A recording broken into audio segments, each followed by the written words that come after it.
am Tulika Banerjee. Today I bring you the next learning episode in BSc Forensic Science on behalf of the content writers Dr. G.S. Sodhi and Deepika Bhandari on an important unit of paper, Crime and Society, that is the Sociological School, in which we will discuss about Sociological School and its history.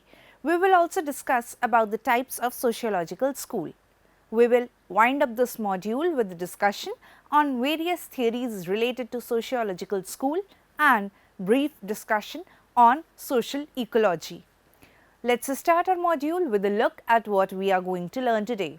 First is introduction and history, then type of sociological school, next social disorganization theory, social ecology, strain theory, cultural deviance theory, social control theory or culture conflict theory, and lastly with the conclusion.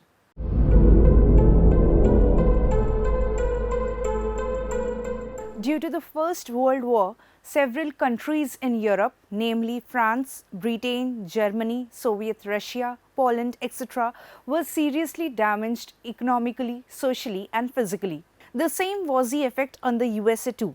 As there were vast agricultural land and scope of potential employment opportunities than European countries and other countries, several lakhs of people began to migrate to America from 1920 onwards. Therefore, legal and illegal migration from entire globe to America continued due to heavy employment opportunities and luxurious life. This caused serious disturbance in the American social structure. Due to rapid industrialization, urban cities began to swell in size and population. At the same time, several social, labor, economical and law and order problems arose in those urban cities. The crime behavior had grown up in general throughout America and more in urban cities. This has happened to almost all urban cities in the world, including India. From 1915 onwards, several American sociologists started to analyze and research the crime causation on the basis of social structure, its changes, effect of changes on criminal behavior and the solutions of such criminality, etc. This school was called the Sociological School. The chief supporters of this theory were Sutherland, Reckless, Abrahamson, Tannenbaum, R.D. Taft, Lowell Carr, Lemert, Kevan, Ogburn, etc.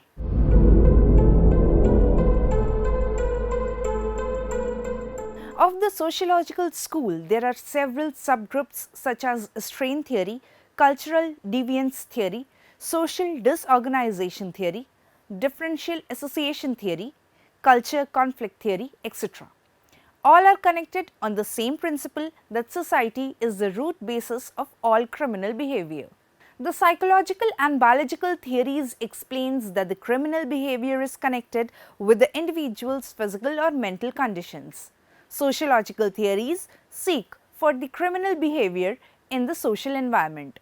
These theories can be grouped into three general categories, which are strain theory, cultural deviance theory and the social control theory or cultural conflict theory. These theories focus on the lack of opportunities and the breakdown of the conventional value system in urban ghettos, the formation of subcultures whose norms deviate from those of the middle class, and the increasing inability of social institutions to exercise control over behavior.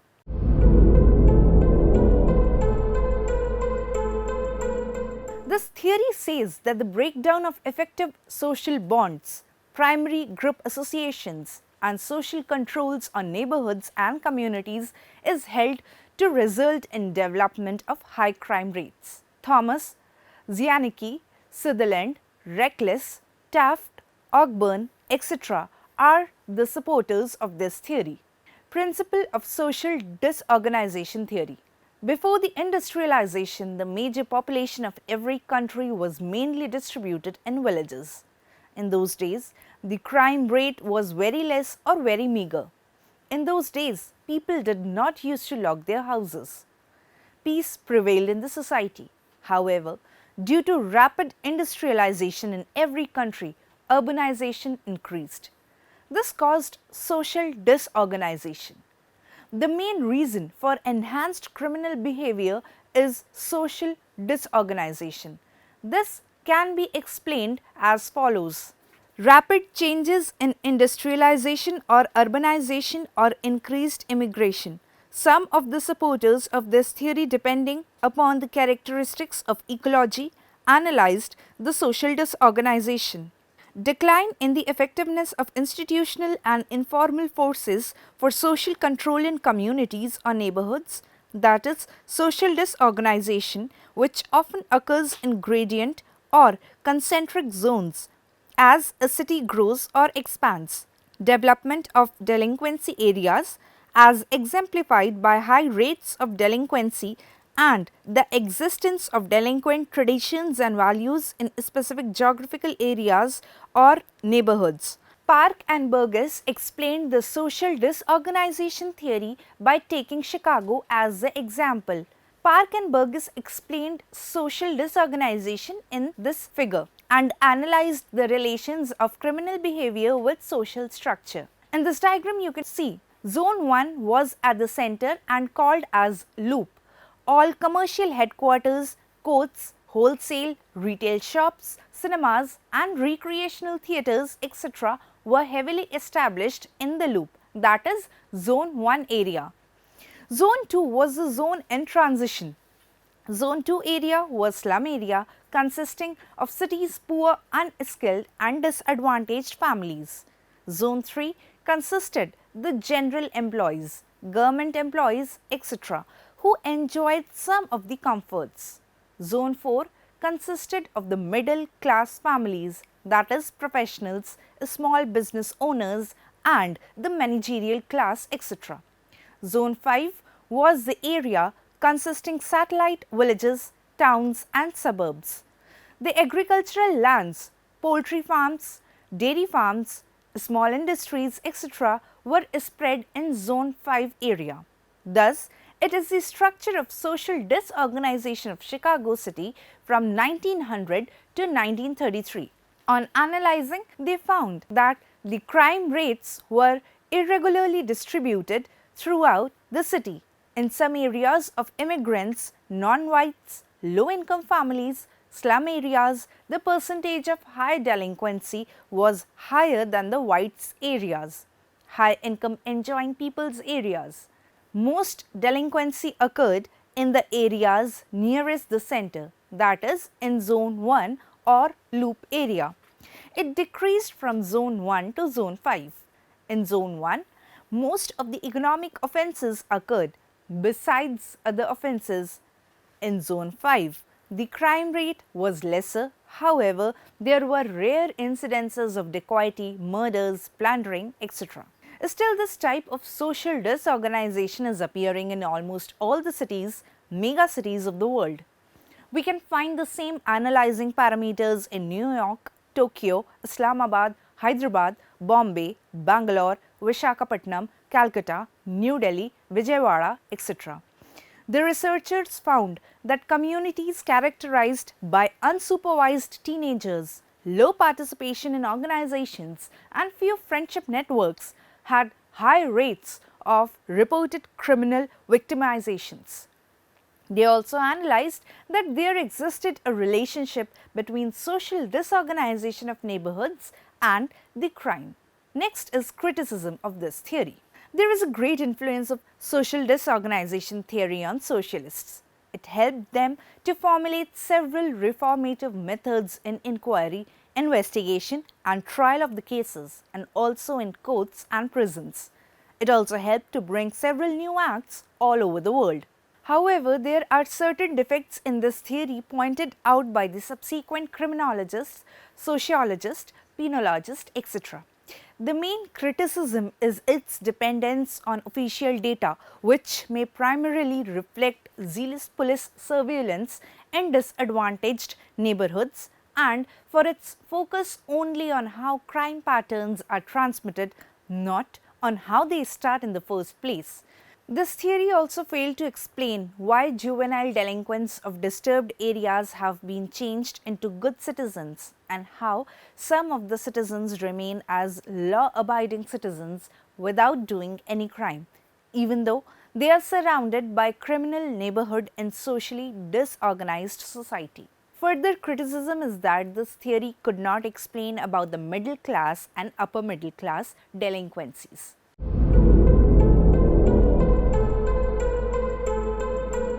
The study of interaction between environment and humans to analyze social and behavioral concerns is known as social ecology. It is also termed as human ecology. It mainly deals with the processes of segregation, the emergence through selection of environmental differentiation along key dimensions such as population composition and land use. It focuses on the effect of different environments on humans. It studies how various environments influence human development and action.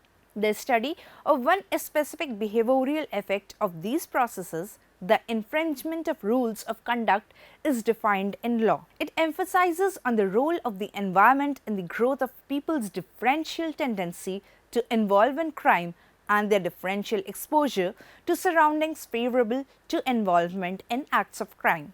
Though the tag social ecology of crime is often used in reference to studies of cross-national, regional, intercity and urban-rural dissimilarities in crime, its main focus has been on exploring and elucidating variation in crime within the urban environment.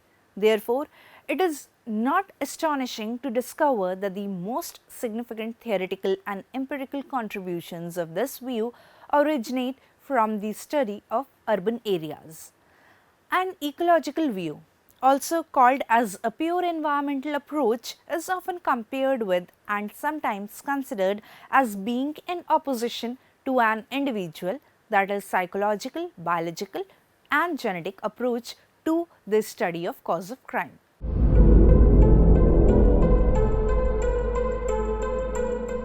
This theory says that a gap between culturally approved goals and legitimate means of achieving them causes frustration, which leads to criminal behavior. Robert Merton explains, it is only when a system of cultural values extols, virtually above all else, certain common symbols of success for the population at large, while its social structure rigorously restricts or completely eliminates access to approved modes of acquiring these symbols for a considerable part of the same population, that antisocial behavior ensues on a considerable scale. Emile Durkheim in the 19th century analyzed the same thing in his anomie theory. He said, a societal state marked by normallessness in which disintegration and chaos shall replace social cohesion. Robert Merton developed a strain theory based upon Emile Durkheim's anomie theory. Merton argued that there shall always be two or more classes in every society, and out of them one class gets highest privileges, properties, respect in the society and struggles to retain its top position. The remaining classes try to get those privileges, properties and respect. Naturally, this leads into disparity between the goals and causes frustration, which leads to strain. This strain in the society is the root of the crime problem. That is why Merton's theory is named as a strain theory. Statistics clearly proved that such disparities existed in majority of the countries including India, America, etc. In reality, everyone in society experiences some pressures and strains, and the amounts are inversely related to one's position in the hierarchy. The lower the class, the higher the strain. Next is criticism of this theory. The strain theory of Merton attracted both research and theoretical developments in criminology. However, it is criticized on the arguments that the strain theory alleges that only lower class people is the root cause of the criminal behavior. It has not explained the criminality and criminal behavior of middle class and upper class of the society.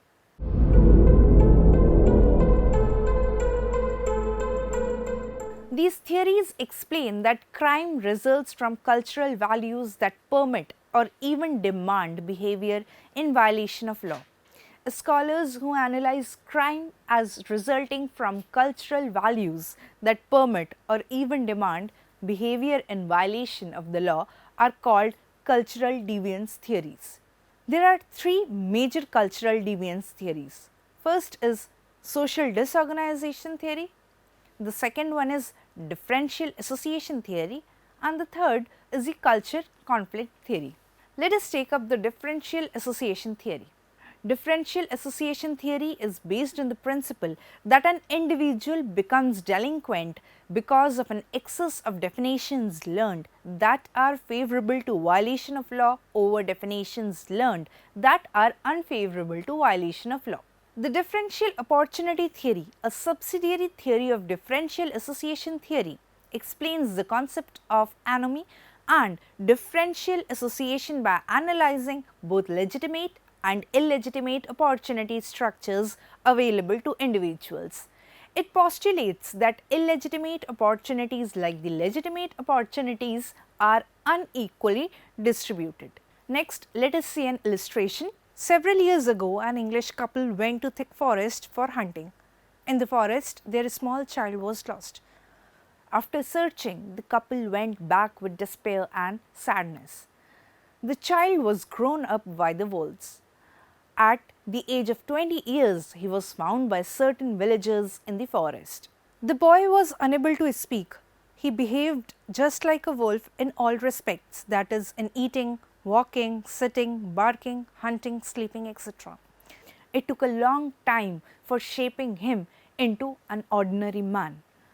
There are several pictures screened on the subject in many languages, including Telugu. In Adavi Donga, Telugu picture, Chiranjeevi was a hero.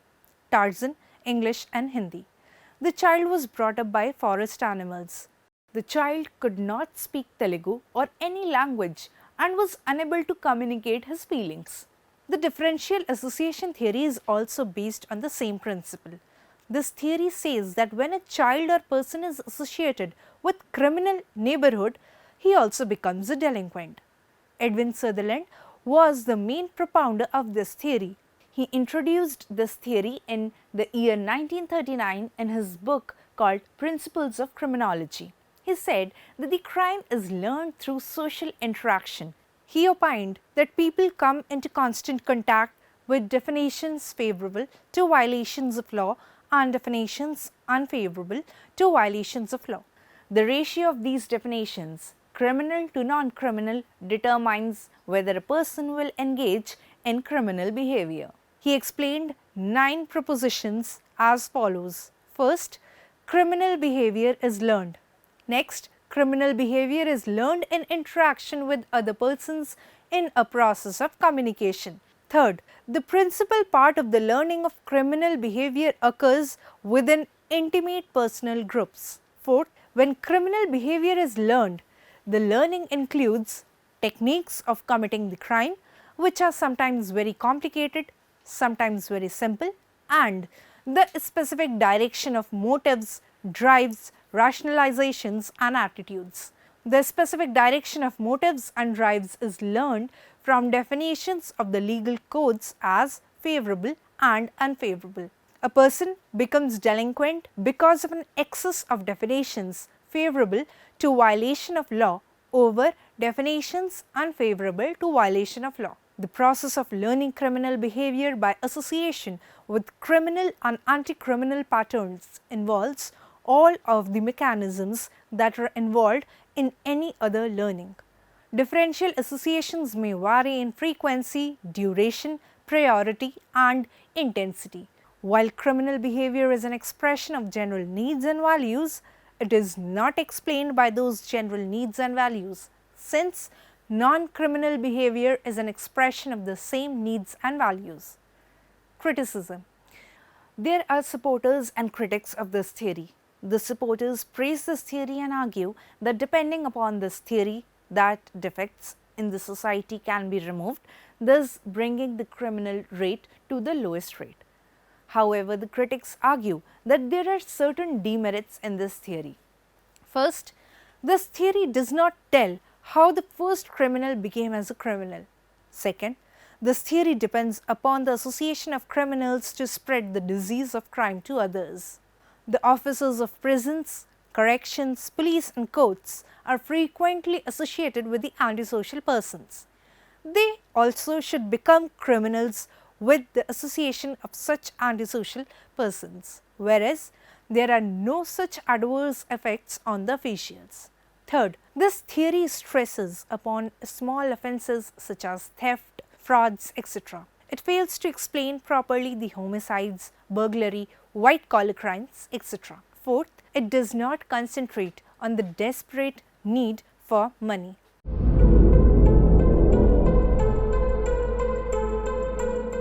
This theory says that criminal behavior focuses on control mechanism, techniques and strategies for regulating human behavior, leading to conformity of obedience to society's rules, and that suggests that deviance results when social controls are weakened or break down, so that individuals are not motivated to conform to them.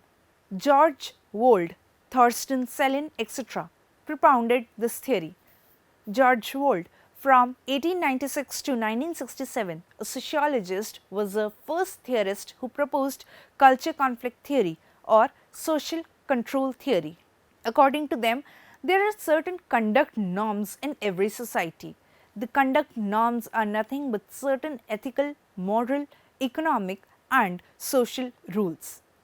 There are several groups in each society. One of the groups of that society dominates on other groups and the remaining groups fight for equal position. Thus, conflicts arise in between them. This is happening in every country. There are group conflicts in between whites and non-whites in USA. There are group conflicts in between Hindus and Muslims in India. There are group conflicts in between Shias and Sunnis in Pakistan. There are group conflicts in between Asians and Negroes in Uganda. There are group conflicts in between black and whites, black and Indian race people in South Africa, etc.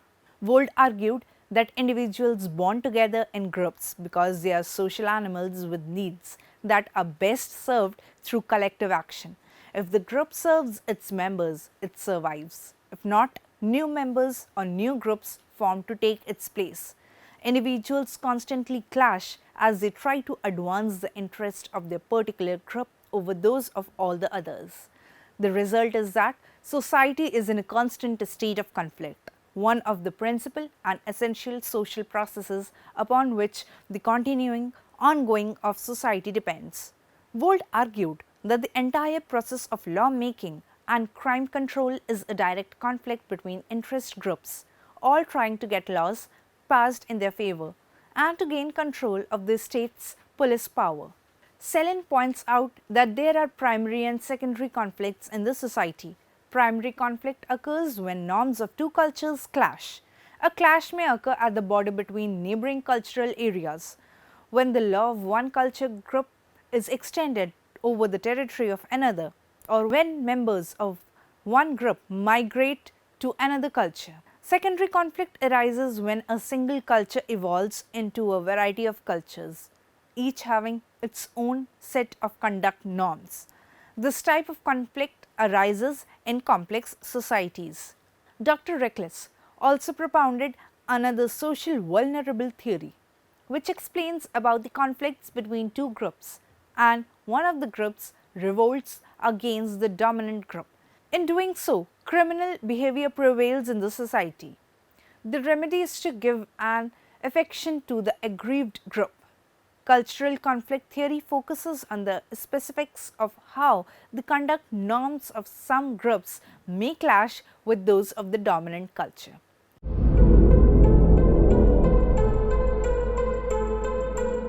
With the increasing number of population, the crime rate also increased in many parts of the world.